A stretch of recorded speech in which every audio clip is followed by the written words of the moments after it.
बोलिए सतगुरुदेव की जय। साहिबन की। सबसे पहले मैं माफ़ी चाहता हूँ।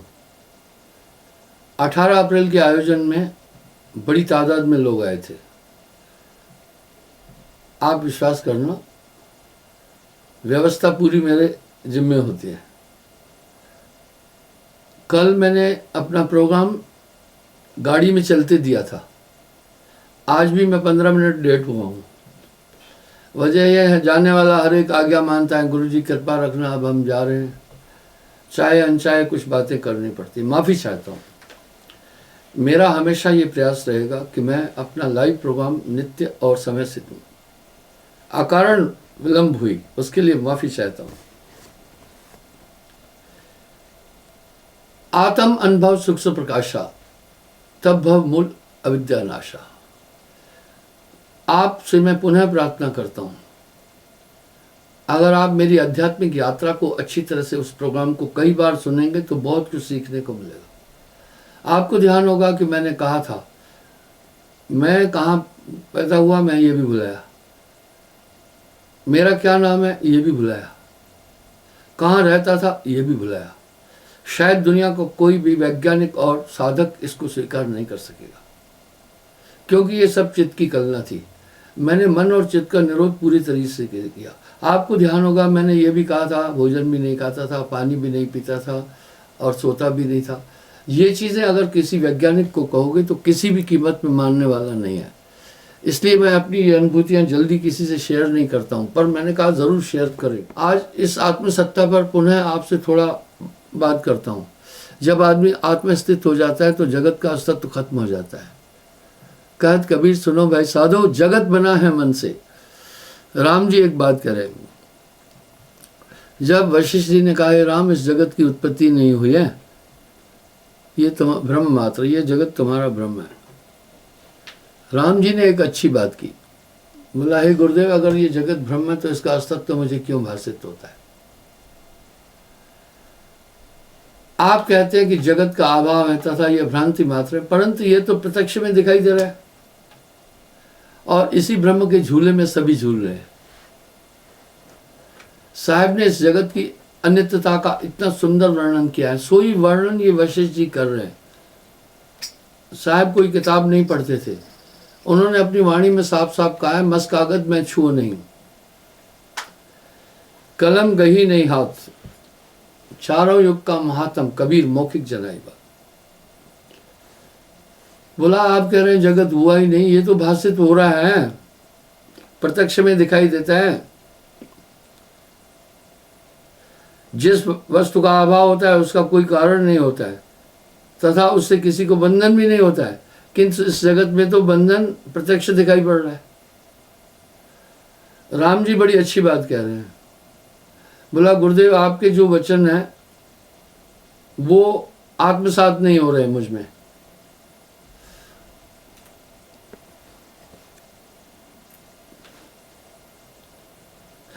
और इस जगत में कोई मुक्त भी नहीं है, बंधा हुआ है।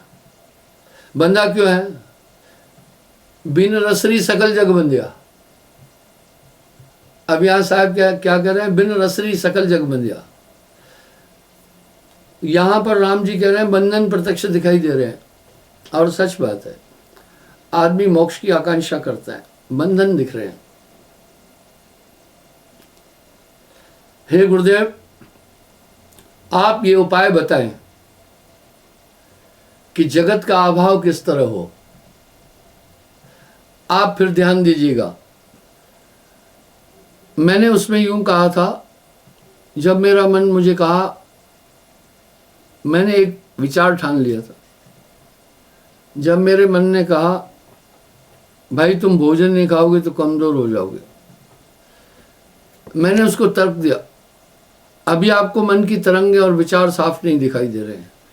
जैसे आत्मनिष्ठ होते जाओगे ये मन बिल्कुल वैसे दिखाई देगा जैसे कोई आदमी आपके साथ दूसरा खड़ा है। बैठा है घट भीतरे, बैठा है सचेत, जो जैसी गत चाहता ताहे तस्मते। बहुत बारीक है ये मन। तभी तो साहब कह रहे हैं कहत कबीर सुनो भाई साधु, जगत बना है मन से। बोला गुरुदेव आपके ये वचन जो है इतने मुझे प्रभावित नहीं कर पा रहे हैं, मुझे उपाय बताएं। तो मेरा मन जब कह रहा था कमज़ोर हो जाओगे, मैंने कहा कमज़ोर आत्मा तो घटती बढ़ती नहीं, जब मैं हूँ ही आत्मा, बाकी सब झंझट है। तो फिर ये दृढ़ निश्चय हो गया। धीरे धीरे धीरे धीरे शरीर स्वस्थ होने लग गया, उसकी एक्टिविटी थोड़ी कम हुई। अब मन डरा रहा था मर जाओगे, मैं बोला जब आत्मा का जन्म, आप ये नहीं करना, आपका काम हो चुका है। मैंने कहा जब आत्मा का जन्म मरण नहीं होता है, न्यूनाधिक नहीं होती है, घटती बढ़ती नहीं, तो कैसा मरना कैसा जीना है। जीवत मरिए भवजल तरिए, इसी को साहब ने एक सुंदर अलंकार से कहा, जीवत मरिए भवजल तरिए। अब मैं जब चेतन स्थिति में सिमटने लगा तो मुझे आनंद भी मिल रहा था, मैं नहीं सो रहा था, मुझे नींद एक बड़ी बेवकूफ़ी लग रही थी। मैंने विचार किया एवर चेतन रहूंगा, मैं नींद नहीं करना है। मन बताने लगा, विज्ञान में भी पढ़ा है शरीर के लिए नींद बहुत ज़रूरी है। मैं कहा आत्मा सोने जागने से परे है, बाकी सब झूठ है, एक ही नित्य है, जब मुझे नित्य की तरफ चलना है। आप एक चीज़ देखो, संथारा जो जैनियों में है उस पर थोड़ा बैन भी लगा, उन्होंने कहा ये प्रक्रिया है मोक्ष की। मैं आपको इस रास्ते पर नहीं ले जा रहा हूं, मैं आपसे ये अनुरोध करूंगा आप इस रास्ते पर नहीं चलना, आपका काम आसान हो गया है। तो नींद भी छोड़ दी। वैज्ञानिक अब जब कल्पना नहीं थी, समय का भी नहीं पता चलता था। अब आपसे अगर मैं पूछूं कि मुझे कितनी देर हुई बातचीत करते, तो आप ये ऐसे कैसे करेंगे पता है, मेरी बातों का संग्रह करेंगे कि जैसे उदाहरण दिया तो आप कहेंगे 6-7 मिनट हुए, ठीक है। यानी काल और समय का तो हम मन की कल्पनाओं से ही मूल्यांकन कर रहे हैं ना, इसलिए उसको काल ही कहा। जो ये टाइम है ये काल है। यही बात तो वासुदेव कृष्ण ने भी कही है, अर्जुन तुम अपने मन को एकाग्र करके वर्तमान में आ जाओ। वर्तमान नित्य है क्योंकि उसमें कल्पना नहीं है, उसमें संकल्प नहीं है, उसमें तू मैं नहीं है, उसमें कुछ और चीजें नहीं है। इससे सिद्ध हो रहा है वो वर्तमान क्या चीज है, जो वर्तमान वो है जिसमें संकल्प विकल्प नहीं होता। यहां साहब कितना सुंदर बात बोल रहे हैं, मन की तरंग मार दे तो हो गया भजन, आदत बुरी सुधार ले तो हो गया भजन, आया है तो कहां से जाना है कहां, इतना सा बस विचार ले तो हो गया भजन। तो इस तरह उपाय मांग पूछ रहे हैं। जब ऐसी स्थिति में तब पूरा संसार ब्रह्मांक लगता है। मैंने ये उदाहरण दिया था, मेरा एक मित्र था वहाँ फौज में ही, हर्षद कुमार राजपूत। मैं उसके पास गया, मैंने कहा तुम भोजन कर रहे हो, तुम्हें पता है ये भोजन तुम नहीं कर रहे हो। एकदम वो हैरान हो गया और लोगों से कहा ये पागल हो गया। अच्छा, उससे मुझे बड़ा फायदा हुआ। अब मुझे वहाँ कोई ऐसा कार्य ही नहीं बोल रहे थे, बोला ठीक है ये अपनी मस्ती में मस्त हैं, ठीक है।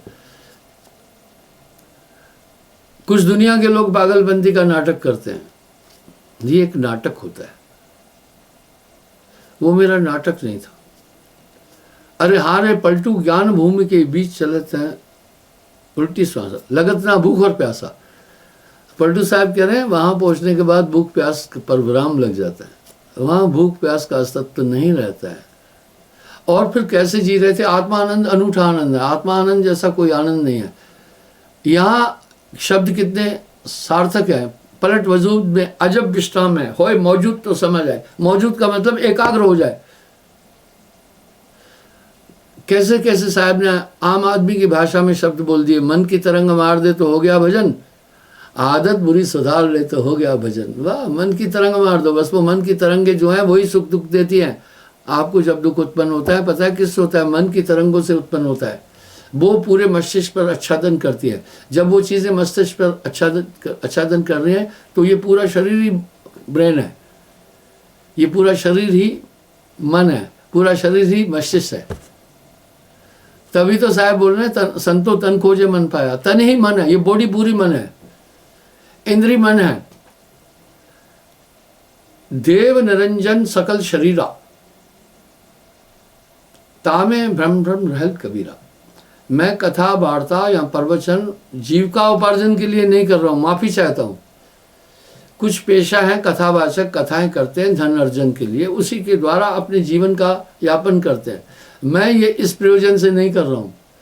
मेरी जीविका का यापन तो मैं अपनी पेंशन से करता हूँ और बहुत सीमित जीता हूँ और सीमित खर्चे रखता हूँ मैं अपने। आप जितना फैलाव करते जाएंगे उतने उलझते जाएंगे दुनिया में। आप सावधान रहें, दुनिया में सुख ढूंढना ही नहीं है। आदमी क्या सुख ढूंढ रहा है दुनिया में, है ही नहीं भाई।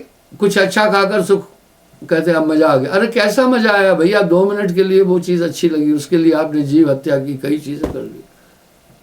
नैना अभिराम दृश्य देखने के लिए जाते, मैं आपको कल की बात बता रहा हूँ। यहाँ से मैं जहाँ वर्ल्ड का सबसे ऊंचा पुल बन रहा है कोड़ी, रियासी से ऊपर, सबको ले गया, बड़े खुश थे।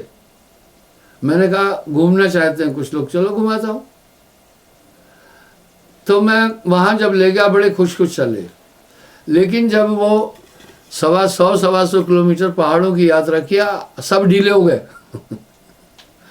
यानी थकान के कारण सुस्त पड़ गई। लौटते समय वो क्या कह रहे थे, जल्दी रांजड़ी आश्रम पहुंचे।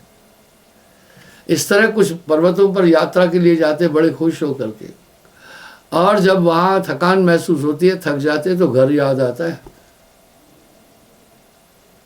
मेरे कहने का अभी प्रयोजन यह है, सुख आपको बाहर मिल ही नहीं सकता, है ही नहीं। वजूद में आत्मा आनंदमय है। आत्मा को कहीं से आनंद और सुख को आहूत नहीं करना, है ही है। और कैसा है, कभी खत्म नहीं होने वाला। जगत के पदार्थ जो है ये सुखदायी लगते हैं। कहत कबीर सुनो भाई साधो, रुई लपेटी आ गए। कितना सुंदर अलंकार से साहब संसार बता रहे हैं। संसार को आप दुख में समझना, इसमें सुख नहीं। रहना नहीं देश बिराना है। यह संसार झाड़ और झंखड़, उलझ पुलझ मर जाना। झाड़ और झंखड़, यह संसार पुल सेमर का, चोंच लगे पछताना है। आप एक चीज और देखना, कभी कभी मैं अपने हाथ से संगत के लिए भोजन बनाता हूँ। शायद अभी भी मैं यहाँ से जाऊँगा, सत्संग के बाद मैं भोजन बनाऊँगा, स्वादिष्ट बना देता हूँ। तो बाद में लोग आकर कहते हैं अब गुरुजी घर का भोजन अच्छा नहीं लग रहा है। जिब्या स्वाद के कारण नर कीने बहुत उपाय। तो ये जितने भी भौतिक सुख हैं ये क्षणिक है। यह संसार नाव कागज की, बूंद पड़े गल जाना है। यह संसार फूल सेमर का, चोंच लगे पछताना है। ये संसार के सभी पदार्थ अंतोगत्वा आत्मा को दुख देने वाले हैं। इसलिए तो सन्यासी इंद्रियों का दमन करता है। संतो तन खोजे पर मन पाया। तन ही मन है, इंद्री मन है। यानी तन ही मन है, इंद्री मन है। आप जिसका दिमाग डिसबैलेंस है उसको टेस्टी चीज खिलाकर दिखाना, खाएगा पता ही नहीं चलता। इसका स्पंदन तो हमारी मस्तिष्क की कोशिकाएं करती हैं। स्पर्श और संभोग का आनंद हमारी आत्मा से संबंध नहीं रखता है, वो केवल शरीर का, फिजिकल का एक संबंध है। हमारी आत्मा का शरीर के किसी भी आनंद से कोई संबंध नहीं है। और इन्हीं झूठे आनंदों में इंसान उलझकर अपने मूल स्वरूप को तक नहीं पहुंचता है। मृग मरीचिका की तरह, जैसे मृगा ब्रह्मवश दूर क्षितिज जबर, जहाँ पृथ्वी और आकाश, ये मरुस्थल में क्यों होता है? मरुस्थल में मृग मरीचिका दिखती है क्योंकि मरुस्थल में पेड़ नहीं होते, दूर तक सब साफ दिखता है। अगर बीच में पेड़ है तो आपको मृग मरीचिका नहीं दिखाई देगी, फिर पेड़ों में उलझ जाएंगे आपकी नज़र। जब पूरा रेगिस्तान है, कुछ दूर जाने के बाद आपको वहाँ, जब बीच में कोई पेड़ पौधा नहीं है तो वो मृग मरीचिका आपको वहाँ दिखेगी। उसमें आपको यूं लगेगा जहाँ पृथ्वी और आकाश मिल रहा है, समुद्र जैसा है। वस्तुतः नहीं है, पर मृगा लोग जो हैं उसको यथार्थ में जलाशय मानकर दौड़ते जाते हैं। दौड़ते दौड़ते क्या होता है, दौड़ते दौड़ते उनकी पिपासा और बढ़ जाती है, बहुत पिपासा बढ़ जाती है, और रास्ते में ही मर जाते हैं उस सुख की तलाश। कस्तूरी कुंडल बसे मृग खोजे बनवाए, ऐसे घटघट साइयां मूर्ख जानत न है। इस तरह जितना संसार के सुखों की तरफ आप बढ़ेंगे, अंतोगत्वा दुखी में हुआ मिलेगा। विषय भोग का आनंद इस पर मैं बताता हूँ। राजाओं के पास 100 रानियां थी, 50 रानियां थी, और उस समय सतयुग और त्रेता द्वापर त्रेता में दीर्घायु थी, 10-10 हजार साल हो रहे, लेकिन संतुष्टि नहीं हुई। जैसे जलत होता में घृत समझेना, जलती हुई आग में आप जितना घी डालते जाओगे उतनी भपकेगी। विषयों की तरफ जितने आप बढ़ोगे उनकी पिपासा बढ़ती जाएगी। विषयों से उबरने का यह है कि विषयांत कर दिया जाए। ये संसार के सुख ही आपको आत्मा तक नहीं जाने देते हैं, और ये संसार को सभी बुद्धिजीवी महात्मा और सन्यासियों ने, तत्वदर्शियों ने नाशवान और झूठा कहा।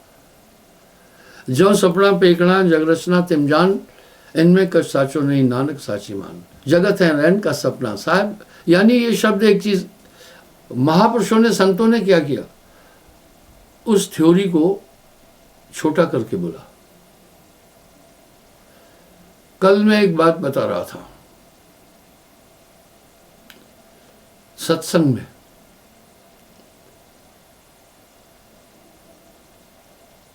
आज से करीब 10-15 साल पहले एक शांति समवाय सम्मेलन का आयोजन हुआ था मुंबई में। उसमें हर धर्म के अगुआ को बुलाया गया था।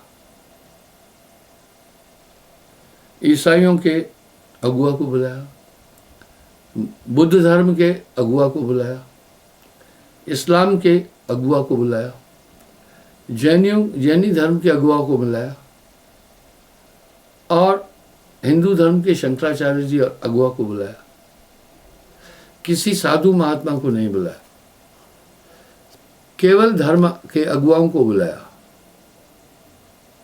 मुझे भी बुलाया। वो 3 दिन शांति समवाय सम्मेलन चला। अब ये सवाल उठा, किसी भी पंथ के महात्मा को बुलाया नहीं, आखिर मुझे क्यों बुलाया? वो मैं बात बताता हूं। जब मैंने पूरा उनका मंतव्य पढ़ा कि इसका आयोजन क्या, इसका मंतव्य क्या है, ये शांति समवाय सम्मेलन का, तो मैंने हामी भरी। जबकि मुझे बहुत बड़े महात्मा बुलाते हैं कि आप यहाँ आए, आकर के यहाँ आशीर्वाद दें, मैं नहीं जाता हूँ। क्या मैं घमंडी हूँ? नहीं। जब मैं उनकी तरफ देखता हूँ तो मुझे उनमें अध्यात्म नहीं दिख रहा है, मुझे उनमें वैसायिकता दिख रही है, पब्लिसिटी की भावना दिख रही है। वो मुझे इसलिए कहते हैं आप आओ, वो जानते हैं जब मैं जाऊंगा तो कई लाख मेरे सत्संगी वो भी आ जाएंगे। मैं नहीं जाता हूं, पर मैं उसमें चला गया था। मैंने प्रयोजन ये अच्छा देखा, उसमें ये प्रयोजन था कि आज अशांति बढ़ती जा रही है और मनुष्य में हिंसक प्रवृत्तियां आ रही है, धार्मिक धुंधता बढ़ती जा रही है, एक दूसरे को लोग धार्मिक अंधता के कारण बहुत बड़ी पीड़ा दे रहे हैं। और इसलिए धर्म अगुवाओं का कर्तव्य है कि वो पब्लिक को ज्ञान दे, समझाएं। उदाहरण देता हूं, अगर व्यवस्था में अभाव आया है तो एडमिनिस्ट्रेशन और सरकार जिम्मेदार है। अगर समाज में ज्यादा रोग हो रहे हैं तो स्वास्थ्य मंत्रालय इसका जिम्मेदार है। आप देखिए, अभी कोविड-19 के लिए प्रॉब्लम आई तो स्वास्थ्य मंत्रालय ने देखो वैक्सीनेशन के लिए बाकी इंतजाम कराया ना, तो ये उनका कर्तव्य बनता है। ठीक, अगर परिवहन में कोई दिक्कत आई तो परिवहन मंत्री, परिवहन मंत्रालय उसका जिम्मेदार है। और रेलगाड़ियों में अगर अव्यवस्था है तो रेल मंत्री, आपको ध्यान होगा लाल बहादुर शास्त्री जी बड़े सिद्धांतवादी थे। एक बार एक रेल ट्रेन का एक्सीडेंट हुआ जिसमें काफी लोग मर गए। तब वो रेल मंत्री थे, उन्होंने इस्तीफा दे दिया था। उन्होंने इस्तीफा दे दिया था कि रेल मंत्रालय मेरे संरक्षण में था, इसके चाहे बड़े बड़े जो डायरेक्टर थे मेरे संरक्षण में थे, इसलिए मैं इस जिम्मेदारी से दूर नहीं हो सकता हूं, क्योंकि मैं भी इसमें डिफाल्टर हूं। कितने सिद्धांतवादी थे वो। तो कहने का मतलब है, अगर समाज में अपराध और पाप बढ़ रहा है, छल कपट बढ़ रहा है, तो कौन है इसका जिम्मेदार? धर्मवेता जिम्मेदार है। उनका कर्तव्य यह है समाज को धार्मिक दिशा देना। इसका मतलब है कि वर्तमान में हमारे धर्मवेता फेल हो रहे हैं। अगर गुंडागर्दी बढ़ रही है तो सीधी बात है, इसमें पुलिस महकमा जिम्मेदार है, उनके पास बहुत अधिकार हैं। फिर उन्होंने एक थाने के अंदर फिर कुछ पुलिस चौकियां हैं, फिर हर एक आदमी को टुकड़ों में बांटा हुआ है कि तुम यहाँ देखना अव्यवस्था न हो पाए। अगर इसमें कहीं कमी हो रही है तो निस्संदेह पुलिस विभाग इसका जिम्मेदार है। अगर बिजली के का कुछ ऐसी दुर्घटना हुई तो फिर बिजली का महकमा जिम्मेदार है। तो उसमें उनको क्यों बुलाया गया था? भाई आप धर्मवेता लोग हैं, तो सभी धर्म के अगुवाओं को बुलाया। अब सवाल उठा मुझे क्यों बुलाया, बाकी किसी महात्मा को नहीं बुलाया। हिंदू धर्म के अगुआ शंकराचार्य जी को बुलाया, ईसाइयों के अगुआ पादरी जी को बुलाया, मुसलमानों के अगुआ उनको बुलाया, बुद्धिस्ट के अगुआ बुद्ध धर्म के थे उनको बुलाया, जैनियों के जो सागर थे महाप्रज्ञ जी जो थे उनको बुलाया। आखिर मुझे क्यों बुलाया? मुझे किस धर्म का उन्होंने प्रतिनिधि मान कर बुलाया? और जब मुझे वो निमंत्रण मिला मैंने उसे स्वीकार किया। मैं आपको उदाहरण दे रहा हूं। मुझे एक महात्मा ने बहुत बड़ा आयोजन किया था दिल्ली में, अपना पर्सनल सेक्रेटरी भेजा कि उनको कहो आए। मैं नहीं गया। फिर उनके लोग भी मेरे पास 2-3 बार आए, बोला आप वहाँ चलिए। मैं कहा, मैं बहाना नहीं बनाया, मैं कहा मैं व्यस्त हूँ, मुझे समय नहीं है। झूठ भी नहीं बोला। मैंने उन्हें कहा भाई मुझे समय नहीं है। झूठ तो मैं बोलता नहीं। क्यों समय नहीं है? आपके सामने ये मैं 1 महीने का प्रोग्राम रख रहा हूँ। आप देखो इस 30 दिन में कहीं पर भी अगर छुट्टी है तो बता दो मुझे। और यथार्थ में इन जगहों पर जाता हूं, लेकिन जब अचानक मुझे विदेशों में जाना होता है तो यहाँ के प्रोग्राम बंद कर देता हूँ, चला जाता हूँ। उनको बोल देता हूँ भाई मैं विदेश टूर पर जा रहा हूँ। मैं वहाँ जा सकता था लेकिन मैंने प्रयोजन ठीक नहीं समझा वहाँ का, मैं नहीं गया। उन्होंने बड़ी चेष्टा की, पर मैं शांति समाज सम्मेलन का जब प्रयोजन देखा तो मैं चला गया। मैं कहा इनका प्रयोजन अच्छा है, क्योंकि समाज में हिंसा बढ़ रही है, पाप बढ़ रहा है, अपराध बढ़ रहा है, इसलिए इन्होंने धर्मवेताओं को बुलाया कि भाई आप इसमें कोई उपाय करें। आपके हाथ में धर्म क्षेत्र हैं, आप किसी धर्म के अगुआ हैं, तो आप कुछ करें ना। मनुष्य गलत काम कब करता है? वो धर्म की डगर से जब नीचे चला जाता है। इसलिए उन्होंने बुलाया। पर मुझे क्यों बुलाया?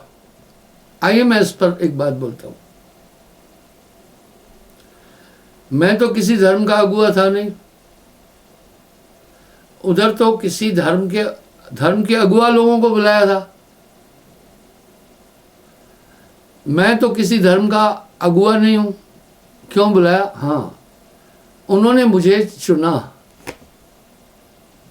कि ये संतत्व की धारा का अगुआ है। ये घमंड से नहीं बोल रहा हूं, क्योंकि 15वीं शताब्दी से लेकर 18वीं शताब्दी के मध्य तक, 1800 कुछ तक संत काल रहा। तो संत काल में जो संतों की शिक्षा थी, सौहार्द और भाईचारे की, तो मुझे संतत्व का एक तरह से प्राधिकारी मानकर निमंत्रण दिया। ये बहुत बड़ी बात थी। मैं किसी का कद छोटा नहीं कर रहा हूं। यानी उन्होंने मुझ पर सर्वे किया, मेरी वाणियों को सुना होगा, मेरा रिसर्च किया, और उन्होंने मुझे चुना कि वर्तमान में संतत्व की धारा का प्रचारक ये ठीक है, तभी मुझे निमंत्रण दिया। ये मेरे पंथ के लिए, मेरे लिए एक बहुत बड़ी उपलब्धि थी। ये घमंड से नहीं बोल रहा हूँ। तो इस तरह से वहाँ लोगों ने अपनी बातचीत कही, और जो मैं अपनी बातचीत बोला हूँ, आपसे प्रार्थना करता हूँ यूट्यूब पर जाना, शांति समवाय सम्मेलन मधु परमहंस शांति समवाय सम्मेलन.com पर यूट्यूब में आप जाना, वहाँ मैं आपको मिलूँगा, आप विस्तार पूर्वक देख सकते हो। वहाँ मैंने काफ़ी बातचीत की है इस विषय पर। तो आइए मैं आगे चलता हूँ। भाई सच ही है, जब भी हम ईश्वर की तरफ हमें जाना है, सबसे पहले हमें एक अच्छा इंसान बनने की ज़रूरत है। इस तरह मैं ये कहना चाह रहा हूँ आपको, यहाँ ये प्रयोजन है मेरा, मेरे जीवन का एक मिशन है। मेरे जीवन का मिशन पैसा कमाना नहीं। मैं एक शुद्ध रूप से सैनिक और सन्यासी हूँ। 24 साल भारतीय सेना में मैं सर्विस करके जूनियर कमीशन ऑफिसर रिटायर हुआ। मैं 32-33 हज़ार पर पेंशन लेता हूँ। वो मेरे जीवन के लिए काफ़ी है। मेरा कोई नहीं है दुनिया में, और मैं बाल ब्रह्मचारी हूँ। शादी ब्याह किया नहीं, मेरा घर नहीं। लक्ष्य और धुन एक थी बचपन से। जब तत्व को प्राप्त किया तो ये था कि ये अमोलक तत्व है, लोगों को उस दिशा में ले चलें। मैं इसमें कितना कामयाब हो सकता हूँ, मुझे खुशी है। मैं मोर देन मिलियन, करीब 15 से 16 लाख लोगों को दीक्षा दिया। अभी मैं गया था यूपी में, तो मैं करीब 1,500 लोगों को सिर्फ गोंडा में नाम दान दिया था। मैं गप नहीं मारता हूँ, लोग बड़ा चढ़ा करके बातें बोलते हैं। पिछले 50 साल से मैं दीक्षा दे रहा हूँ, तो मुझे ये खुशी हुई कि मैं लोगों की दिशा, उनको पाप कर्म से हटा करके भक्ति की तरफ जोड़ा। बस मुझे एक बात याद आई, आपकी अदालत में धर्मेंद्र को कहीं बुलाया था। धर्मेंद्र को फिल्म इंडस्ट्रीज का ह्यूमन माना जाता है। काफ़ी स्मार्ट थे। उनसे रजत जी ने एक सवाल पूछा, आप अपने समय के सुपरस्टार थे, आपको कौन कौन से पुरस्कार मिले हैं? वाह! उनका जवाब बड़ा क्लासिकल था। आप फिल्म इंडस्ट्री के लोगों को देखकर ये मत सोचना कि ये जो विलेन का काम करते हैं बहुत गुंडे हैं, बदमाश हैं। नहीं, उनकी अपनी पर्सनल जिंदगी अलग से है। वो तो नाटक है, नाटक में वो अपनी भूमिकाएं निभाते हैं, जैसी भूमिका उनको डायरेक्टर ने दी है। आप कम लोगों को पता होगा, प्राण को सब नफरत की दृष्टि से देखते थे। प्राण एक नेक इंसान था, रहम दिल और परमार्थ, दूसरों का भला करने वाला था। पर फिल्मों में उसका अभिनय कैसा था? नंबर 1 विलेन दिखता था। उसके हर फिल्म में आपको वो दिखेगा। जैसे एक टाइम था महमूद, वो अपना दिखता था हर कॉमेडियन की जगह, और कहीं जानी वकर दिखता था। इस तरह वो ये शांति समवाय सम्मेलन है, राष्ट्रीय अहिंसा शांति समवाय सम्मेलन। इसमें धर्म के अगुआ लोग थे, मेरी भी स्पीच थी, और शायद इसमें भी मैंने बाकी से ज़्यादा टाइम बोला है। तो बंधु, मैं ये कहना चाह रहा हूँ कि इस तरह आप 2 मिनट सिर्फ मेरी बात सुनिएगा। बहुत कम टाइम दिया गया था लोगों को बोलने के लिए। आज का विषय सेवा संगठनों का अहिंसा समवाय में सहयोग है। इसमें चुनिंदा लोगों को ही वहाँ उस सम्मेलन में बुलाया गया था। आप देखें, इसमें मेरे दाढ़ी मूछ भी काली हैं, थोड़ा पुराना है ये। उस समय टेक्नोलॉजी इतनी टॉप नहीं थी जैसी आजकल एडिटिंग और आजकल अपना कैमरे वगैरह अच्छे हैं, वो पुराना टाइम था। तो मैं आपका अधिक समय नहीं लूँगा, आप इसको ज़रूर देखिएगा, ठीक है? तो बंधुओं, इस तरह से स्वामी होना सोहरा, दोहरा होना दास। तो कुछ लोग तो अपनी इज्जत पाने के लिए लगे हैं। गालिब ये रोग सब दुनिया को खा गया। गालिब ने कहा, खूब अच्छा कहा, कौन सा रोग खा गया? पूरी दुनिया को, बड़े बड़ों को खा गया, ये अहंकार का रोग। मैं इसलिए आप देखो बॉडी पर कोई अलंकरण नहीं रखा, मैं आम आदमी की तरह मिलकर आम आदमी से बातचीत करता हूँ। बस एक लक्ष्य था। तो धर्मेंद्र से किसी ने पूछा, आपको अवार्ड जो मिले, आप सुपरस्टार थे और काफ़ी हैंडसम था, पर्सनालिटी वाला था। दिलीप कुमार ने भी उनके लिए कुछ बोला था। तो बोला कि आपको अवार्ड कौन कौन से मिले? वो मुस्कुराया। पता है क्या बोला? जो ये पब्लिक का प्यार है, ये मेरा सबसे बड़ा अवार्ड है। आपको मैं दिल की बात बताता हूँ, मुझे भी कुछ राजनीतिक दल अपने साइड में लेने की कोशिश की, मैं नहीं गया हूँ, मैं नहीं जाना चाहता हूँ, मैं अवार्ड भी नहीं लेना चाहता हूँ। बताऊँ क्यों? मैक्सिमम जितने अवार्ड हैं राजनीति से पोषित है, और मैं राजनीति में नहीं हूँ। शुद्ध सन्यासी, सन्यासी कौन सा राजनीति में होता है? आज तक मैं किसी को नहीं बोलता हूँ कि किस पार्टी को वोट दो। कोई नेता आता है, वो आकर के कहता है, महाराज मैं थोड़ी देर बातचीत करूँ, मैं बोला नहीं, क्षमा चाहता हूँ, ये अध्यात्म स्टेज है, यहाँ मैं आज तक किसी को राजनीतिक संदेश देने के लिए परमिट नहीं किया। आप यहाँ आए, अच्छा है, आपका फायदा होगा। क्या फायदा होगा? लोग देखेंगे कि आप मेरे पास आए हैं, ज़रूर आपके लिए उनकी सहानुभूति होगी। बाकी महाराज मैं माफ़ी चाहता हूँ, मैं दुश्मनी नहीं लेना चाहता हूँ। कुछ लोग कहते हैं पुलिस की दोस्ती भी अच्छी नहीं है और दुश्मनी भी अच्छी नहीं है, तो मैं थोड़ा किनारे रहता हूँ। बाकी मैं किसी का विरोधी नहीं हूँ, वो तो राजनीति है, चलती रहती है। तो बंधुओं, मेरे लिए अगर सबसे बड़ा पुरस्कार अवार्ड है जो मेरी संगत में रूहानियत है, इससे मैं प्रसन्न हूँ। एक टीचर कब खुश होता है? जब उसके विद्यार्थी निपुण हो, ऊंचे पदों पर जाएं, अच्छी तरक्की करें। वो उस अध्यापक का एक इनाम होता है। एक गुरु का इनाम उसकी संपत्ति नहीं है, उसके बड़े बड़े आश्रम नहीं है। वो तो टाटा बिरला के पास भी बहुत पैसा है, उसकी संपत्ति यह है कि उसके शिष्य कितना आध्यात्मिकता को अनुकरण कर रहे हैं। तो मैंने संपत्ति ये बनाई है, आपके अंदर रूहानियत को प्रविष्ट करके आप में परिवर्तन किया, ये मेरी संपत्ति है। लोग आकर मुझे कहते हैं साढ़े गुरु के पास, बल्ले वाह बेजा बेजा इतने बड़े शेड है। मैं बोला ये तो राजे महाराजाओं के पास भी थे। तो फिर कहते हैं उत्थे तो ऐसे होता है कि अपना गुरुजी हेलीकॉप्टर से आते हैं। मैं बोला ये केड़ी बड़ी गल है, रावण के पास तो भैया पुष्पक विमान था। कहते हैं बड़ा बड़ा फार्म हाउस है। मैं बोला ये भी कोई बड़ी बात नहीं है, गुरुजी बैरिस्टर थे, फलाने थे। मैं बोला ये कौन सी बड़ी बात है, तमाम बैरिस्टर धक्के खा रहे हैं।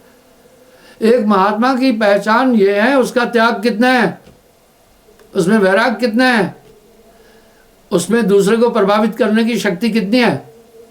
अगर आप खुद गलत कर रहे हैं तो आप दूसरे को नहीं समझा सकते। तुमसे खुद माया नहीं छूटी तो आप बाकी से माया क्या छुटाएंगे। यहाँ कबीर साहब ने बड़ा व्यंग किया है, पर साच कहो तो मारे भाई झूठ कहा नहीं जाइए, संतो झूठे जग बते आई। वाह। तो एक महात्मा की पूंजी ये नहीं है। अरे राजाओं ने ईश्वर की प्राप्ति के लिए भर्तरी आदि को देखे, विश्वामित्र को देखे, उन्होंने दुनिया छोड़ करके और परमात्मा का रास्ता पकड़ा। और आप एक गुरु की पहचान उसकी डिग्री से बता रहे हैं, उसकी ज़मीन से बता रहे हैं, उसकी जात से बता रहे हैं, उसकी उससे बता रहे हैं। अरे रविदास महाराज तो रामदासी परिवार में थे, राजा पीपा जैसी हस्तियाँ नतमस्तक होती थी। तो एक महात्मा का तो ये है कि वो किसी के अंदर ज्ञान को प्रविष्ट करने की कितनी कला है, वो किसी को कितना परिवर्तित कर सकता है। वो इंटेलेक्चुअल नहीं होता है, वो स्पिरिचुअल है, वो स्पिरिचुअल है। वो अपनी अध्यात्म शक्ति ट्रांसमिट कैसे कर सकता है। ये अच्छा टीचर कौन सा है? अरे भाई जिसके स्टूडेंट अच्छे नंबर से पास और ऊंची पोस्ट पर जाते हैं। अच्छा डॉक्टर कौन सा है? जो जितने भी ऑपरेशन किया सब सक्सेस हो रहे हैं, और सब ऑपरेशन करके फेल हो रहे हैं, लोग मर गए, वो अच्छा डॉक्टर है क्या? बैड एक्सपीरियंस है, वो गुड एक्सपीरियंस नहीं है। तो मैं उन पंथों से जुड़े लोगों को देखता हूँ, उनमें अमल ही नहीं है, वो चल ही नहीं रहे उस पर। बात तो कर रहे हैं संत मत की, यहाँ मैं आक्रांत नहीं हो रहा हूँ, लेकिन एक भी गुण संत मत का नहीं है। भूत भी मान रहे, प्रेत भी मान रहे, सभी चीज़ मान रहे, टोना टोटका मान रहे, जबकि ये वर्जित है वहाँ पर। तुम खामखा संतत्व की धारा की बात कर रहे हो, तुम में संतत्व का तो गुण ही नहीं है। इसलिए मैं धर्मेंद्र ने एक बड़ा सुंदर जवाब दिया। हाँ, धर्मेंद्र को बच्चे थे, कहीं हम फिल्म देखते थे, आर्मी पास में थी, वहाँ चले जाते थे। ज़्यादा बड़े नहीं है वो मुझसे, 2-4 साल का फ़र्क होगा। मैं 73वां जन्मदिन मना चुका हूँ, वो शायद 78 के होंगे। तो उन्होंने एक अच्छा जवाब दिया। बोला ये जो लोगों का प्यार मेरे लिए दिल में है, ये मेरे अवार्ड हैं। तो मैं अलंकरणों से रुचि नहीं रखता हूँ, सच में नहीं रखता हूँ। एक मुझे पुरस्कार मिला, उसने मेरी जान खा ली।